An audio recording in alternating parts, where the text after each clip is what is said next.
이러한 것들을 생각하지 않고 차를 샀다가 뼈다구가 아리는 경험을 하게 될 수도 있습니다. 네, 안녕하세요. 닥신주니어TV 신재욱이고요. 오늘은 사회초년생 보험료 계산하기 콘텐츠를 시작하게 되었습니다. 이 닥신주니어스 크라이테리아 1번에서 3번까지 나이, 소득 및 운행 환경부터 운전 히스토리, 기타를 살펴보면서 내가 정말 운전을 할 수 있는 사람인가, 아니면 지금은 잠깐 뚜벅이 생활을 해야 되는가에 대해서 성찰하는 시간을 좀 갖도록 하겠습니다. 현대해상 먼저 살펴볼 건데요. 참고로 핸드폰은 알뜰폰이 좋습니다. 여기서 전체 동의를 하는데 이렇게 빠르게 계산을 해보면 자신의 예상 보험료가 나오는데요. 대인배상2는 당연히 무한으로 해야 되고, 대물배상도 10억으로 하는 것이 적절해 보입니다. 자기신차 사고와 자동차 상해를 고민하시는 분들 많은데요. 무조건 자동차 상해로 하시길 바랍니다. 이유는 묻지 마세요. 그냥 외우세요. 3억에 3천 해도 되고 1억에 3천 이렇게 해도 됩니다. 무보험차 상해는 2억이나 5억이나 상관없는데 저는 5억을 추천드리겠습니다. 자기 차량 손해도, 자기 차량 손해 단독 사고도 반드시 포함해야 됩니다. 그냥 외우십시오. 시험에서 가장 중요한 게 족보입니다. 족보를 이해하려고 하는 순간 학점이 적절하게 나올 수가 없죠. 그 다음에 부가담보를 좀 볼 때 운전자 보험은 따로 가입하시는 걸 추천드리겠습니다. 물적사고 할증 기준 금액은 200만원으로 설정하는 것이 가장 좋습니다. 50만원으로 하게 되면 좀 더 저렴해지긴 하지만 저렴한 데는 이유가 있는 겁니다. 그러면 이렇게 닥신 주니어스 크라이테리아랑 비교할 수 있게 되는데요. 한번 하나씩 좀 살펴보겠습니다. 자, 몇 개만 짚고 넘어가겠습니다. 내가 만 30세 이상이면 플러스 2점입니다. 왜 그러냐면 이렇게 될 경우에 보험료가 좀 저렴해지기 때문이거든요. 차 보험료가 연봉의 1% 미만이면 플러스 5점입니다. 하지만 2.5% 미만이면 플러스 2점, 5% 이상이면 마이너스 5점입니다. 예를 들어서 2022년 원천징수가 4,900만원, 2023년 원천징수가 5,300만원인 회사원의 적정 보험료는 0.025 미만으로 나와야지 적절합니다. 이 이상으로 나온다면 한 번쯤 차를 사는 것에 대해서 고민을 해보셔야 됩니다. 또한 약 300만원 이상의 비상금이 있는 경우는 플러스 1점을 주는데요. 운전을 하다 보면 엔진이나 미션이 고장날 경우가 간혹 있습니다. 국산차든 외제차든 이러한 사고에 대비하기 위해서 300만원 이상의 비상금은 반드시 필요합니다. 그때를 대비한 넉넉한 주머니 사정이 있지 않는다면 잠시 대중교통을 타면서 시간을 좀 버는 것도 중요한 방법이겠습니다. 출퇴근 자차 이용 시 시간의 30% 이상 세이브 가능하면 플러스 2점입니다.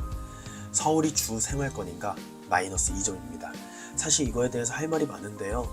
서울이 주 생활권이라는 것은 그 월세에 각종 인프라를 포함하고 있는 겁니다. 내가 서울의 한복판에 월세 80만원짜리를 살고 있다면 80만원에는 공공재의 가격이 포함되어 있습니다.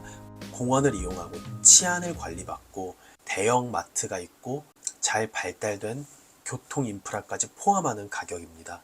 그런데 그런 혜택을 누리지 않고 차를 사겠다는 마인드는 가성비에 맞지가 않습니다.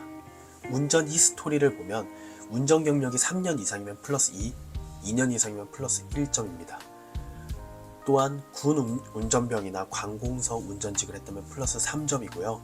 혹시 부모님 명의로 운전을 했거나 장기 렌터 운전 경력이 있으면 플러스 2점입니다.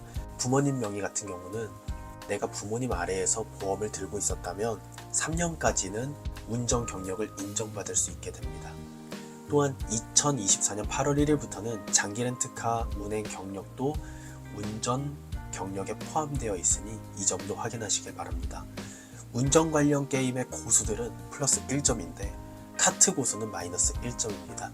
GTA에서 많은 사람들을 죽였던 사람들은 마이너스 2점입니다. 기타입니다. 오일류의 교체 주기를 모른다면 마이너스 1점입니다. 물론 차를 잘 정비하는 사람이 아닐지라도 운전은 할 수 있지만 내가 나의 보험료를 계산하고 6개월마다 정기 점검이 가능하고 이런 것들이 선행되어 있지 않는데 운전을 한다? 조금은 운전에 대해 생각해 볼 필요가 있습니다. 7점 이상이면 자차 운행을 추천하는데요. 여기서 주의할 점이 반드시 7점 이상이면 자차를 운전해야 된다가 아니라 그냥 닥신 주니어스 크라이테리아로서 기초적인 정보만 준다고 생각하면 되겠습니다. 보험사마다 보험료가 너무 다르기 때문에 다른 보험료도 한번 책정을 해봐야 되는데요. 저는 애니카로 더블 체크를 해보겠습니다. 애니카 같은 경우는 좀 더 저렴하게 가격이 나오네요.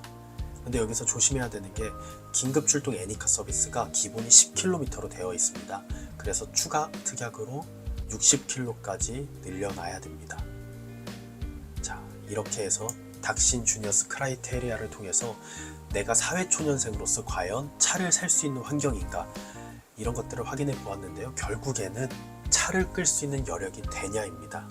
중고차를 구매한다고 해서 단순히 끝나는 게 아니라 혹시 모를 사고에 대한 대비를 하듯이 보험료와 세금 등도 마찬가지로 생각해야 되는 겁니다. 이러한 것들을 생각하지 않고 차를 샀다가 뼈다구가 아리는 경험을 하게 될 수도 있습니다.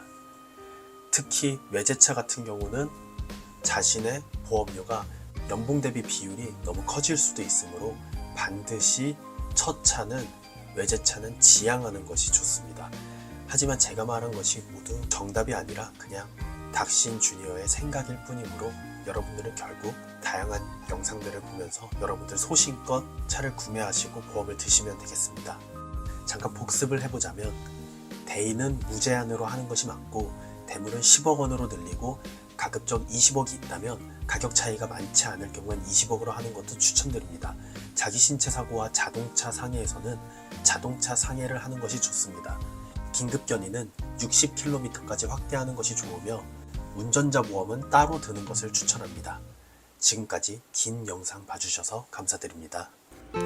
고속도로 하이패스 구간은 제한 속도가 설정되어 있습니다.